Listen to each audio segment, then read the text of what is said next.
नमस्कार प्रेक्षकांनो, मालिकेच्या पुढील काही भागांमध्ये आपल्याला खूपच जबरदस्त असा ट्विस्ट पाहायला मिळणार आहे. कारण इकडे अनेकाने स्वतःच्या तोंडाने जी गुन्ह्याची कबुली दिलेली आहे, त्यामुळं मात्र इकडे कामिनीची वाट लागलेली आहे. कारण अनिका चिडलेली आहे, राजनने रक्त दिलेलं आहे ही गोष्ट तिला सहनच झालेली नसते. त्यामुळं तिची चिडचिड वाढत चाललेली असते आणि यामध्येच तिनं हा सगळा कांड केलेला आहे.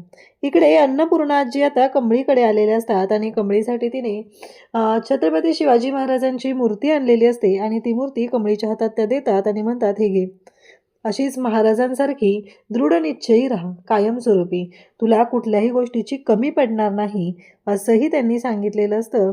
आणि तेव्हा मात्र इकडे कमळी म्हणत असते की हो आजी. कमळीला खूप छान वाटत असतं, कारण आता कमळीला बरं वाटायला लागलेलं आहे. हे सगळं जे काही घडलेलं होतं ते खूप भयानक अशी गोष्ट होती, कारण कमळी मरणाच्या दारात होती. जर बॉम्बे ब्लड ग्रुपचा माणूस मिळाला नसता, म्हणजे डोनर मिळाला नसता, तर कमळीचं काहीच खरं नव्हतं. ही गोष्ट खरंच ऋषीला खूप त्रासदायक झालेली होती. ऋषीने केलेली पळापळ, कमळीला वाचवण्यासाठी केलेली धडपड, या सगळ्या गोष्टी इथे आपल्याला पाहायला मिळत आहेत. तर इकडे अनिका मात्र वेड्यासारखी बोलत आहे, हातामध्ये चाकू घेऊन उभी आहे. राजन घरी आलेला आहे. राजनच्या मागे तिची कटकट सुरूच आहे की का केलंस तू असं, सांग डॅडा, कशासाठी? तुला एवढंच तुझ्याकडे रक्त जास्त झालं होतं ना, तर तू रस्त्यावर ओतून द्यायचं होतं कापून, पण त्या कमळीला का दिलेलं आहे? हे तिचे जे प्रश्न, फालतू बालिशपणा जो काय चाललेला आहे, म्हणजे ह्या मुलीच्या लग्नाचा विचार केला जातो आणि हिचं बोलणं म्हणजे इतकं बालिशपणाचं आहे. या गोष्टीचा खरं तर राजनला खूप राग येत असतो. आणि राजन म्हणतो, काय बोलतेस तू? आणि तू कोण आहे मला विचारणारी? म्हणजे मी काय करायचं काय नाही हे ठरवणारी तू कोण आहे? तुला कोणी अधिकार दिलाय हे सगळं बोलायचा? असं राजन जेव्हा तिला म्हणतो, तेव्हा मात्र ती म्हणू लागते की कोण आहे म्हणजे? तू आमचा सगळा प्लॅन फ्लॉप केलाय. आता राजनला प्रश्न पडतो, प्लॅन फ्लॉप केलाय म्हणजे कसला प्लॅन होता यांचा? काय चाललेलं होतं यांचं? मग राजन विचारू लागतो, सांगा कसला प्लॅन होता? काय झालेलं आहे? हे सगळं जेव्हा राजन बोलत असतो, तेव्हा मात्र आता कामिनी आणि रागिनी शांतच होतात. इकडे ऋषी कमळीला म्हणत असतो की तुला नाही का आठवत काय झालेलं होतं? अगं ती नळी जी होती, म्हणजे तू ब्लड डोनेट करत होती त्यावेळची जी नळी होती, ती नळी कट केलेली होती आणि त्यानंतर तुझी ही अवस्था झालेली आहे. आणि मग बंड्या, निंगी हे सगळं बोलत असतात. इकडे मात्र आता अनेकाने खूप मोठी माती खाल्लेली असते. तेवढ्यात अन्नपूर्णा आजी तिथं आलेले असतात आणि अन्नपूर्णा आजी म्हणतात, काय झालं नक्की? कसला प्लॅन होता? लवकर सांगायचं आहे. म्हणजे कमळीला मारण्याचा प्लॅन तुम्ही एक आखलेला होता? म्हणजे ती जी नळी आहे, रक्ताची नळी जी होती, ती तुम्ही कापलेली आहे. कुणी केली अनिका? तू केलेस का सांग लवकर. असं म्हणत राजनने सनसनीत अशी अनिकाच्या कानाखाली लगावलेली असते आणि अनिका आता पोपटासारखी बोलायला लागलेली असते. कारण तिची वाट लागलेली आहे. त्यामुळं तिनं म्हणत असते की नाही, मी नाही केलेलं. पण माझ्यासाठी हे सगळं ग्रॅनी आजीनं केलेलं आहे. कारण ती कमळी प्रत्येक वेळेस मध्ये येते, प्रत्येक वेळेस मध्ये येते. कारण तिला प्रत्येक वेळेस सांगितलेलं आहे. तिला वॉर्निंग देऊन पण झालेली आहे. आत्ता पण ऋषीचं आणि माझं लग्न तिच्यामुळं मोडलेलं आहे. ऐन साखरपुड्यात येऊन तिनं जो काही राडा घातलेला आहे, त्यामुळं आमचं लग्न मोडलेलं आहे. या सगळ्याला जबाबदार ती आहे.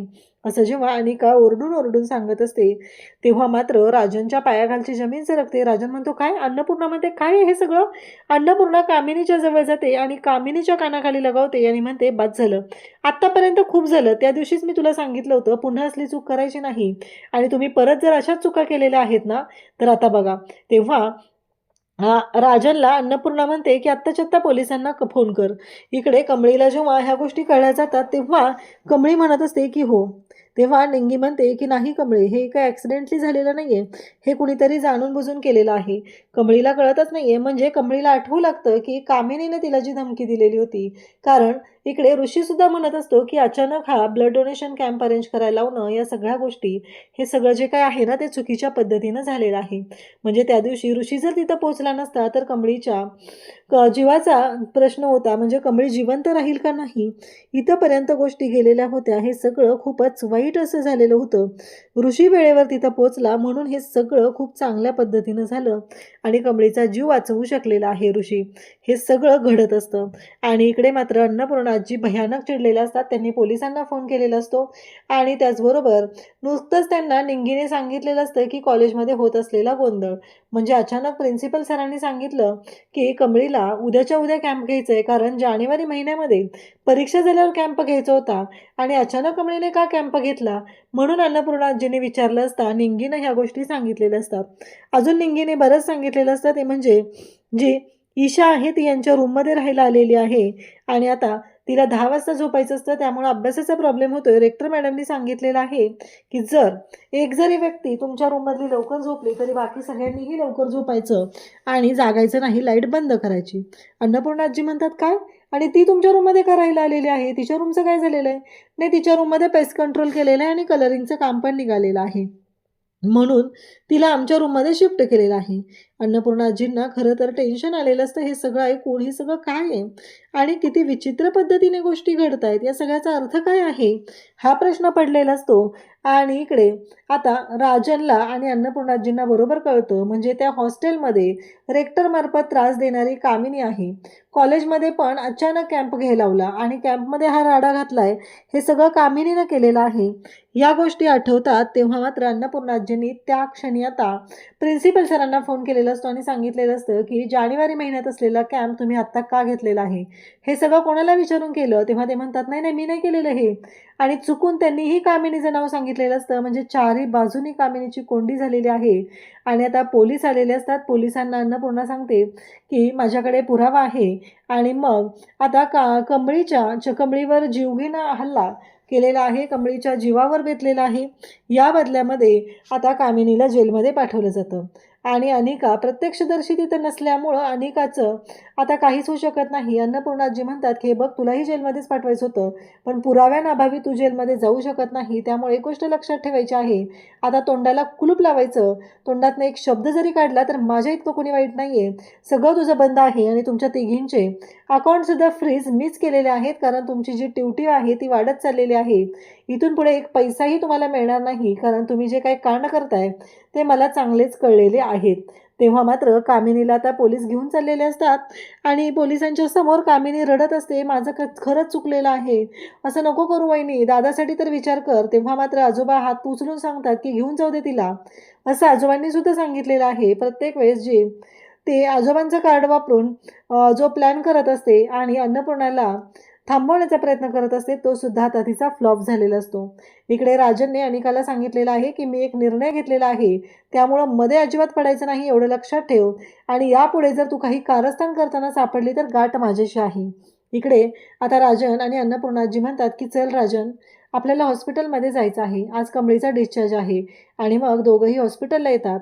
बंड्या, निंगी, त्याचबरोबर ऋषी, साहेबा सगळेजण तिथे आलेले असतात आणि मग अन्नपूर्णाजी डिस्चार्ज घेतात आणि म्हणतात की चला. तेव्हा ऋषी म्हणतो की मी तुम्हाला सोडतो, असं म्हटल्यानंतर अन्नपूर्णाजी म्हणतात नाही रे, तू ना बंडाला आणि निंगीला सोड, कमळीला मी घरी घेऊन जाते, जरा 8 दिवस तिला माझ्याकडे राहू दे, चांगलं खाऊ पिऊ दे, तब्येत व्यवस्थित झाली तिची, तिला बरं वाटायला लागलं की मग हॉस्टेलला सोडेल मी तिला, कारण आत्ता बाहेरचं खाऊन तिला विकनेस आलेला आहे इतका, त्यामुळं तिला मी घरी घेऊन जाणार आहे. तेव्हा ऋषी म्हणतो की पण आजी कशाला, वाटलंच तर मग मी आमच्या घरी घेऊन जातो. तेव्हा अन्नपूर्णाजी म्हणतात की नाही नाही, तुमच्या घरी नको, कारण तिला मी आमच्याकडेच घेऊन जाते, तिलाही आमच्याकडे बरं वाटेल, आजोबांबरोबर पण ती तेवढी मिक्सअप होत असते, असं ते अन्नपूर्णाजी सांगू लागतात. तेव्हा निंगी म्हणते की चालेल अन्नपूर्णाजी, कमळी तर नकोच म्हणत असते, पण अन्नपूर्णाजी अजिबात ऐकत नाहीत आणि कमळीला म्हणतात की चल. आता राजन आणि अन्नपूर्णाजी कमळीला घेऊन घरी आलेले असतात. राजन पुढे येतो आणि इकडे अनिकाला आधीच वॉर्निंग देऊन ठेवलेली असते, अजिबात तोंड उघडायचं नाही हेही सांगितलेलं असतं. आणि त्याचबरोबर अन्नपूर्णाजींनी आता राजनला आणि कमळीला पुन्हा दारात थांबवलेलं आहे आणि मग सुवर्णाताईंना त्यांनी सांगितलेलं असतं औक्षणाची तयारी करायची आहे, छान असं घर डेकोरेट करायला सांगितलेलं असतं आणि कमळीचं औक्षण केलं जातं, भाकर तुकडा वळून टाकला जातो आणि कमळीचं महाजनांच्या घरामध्ये स्वागत होत आहे. आता खरंच अन्नपूर्णाजींची थोरली नात आता घरात आलेली आहे आणि इकडे अनिकाच्या मात्र शिट्ट्या वाजलेल्या आहेत. अशाच अपडेटसाठी चॅनलशी कनेक्ट राहा. थँक्यू.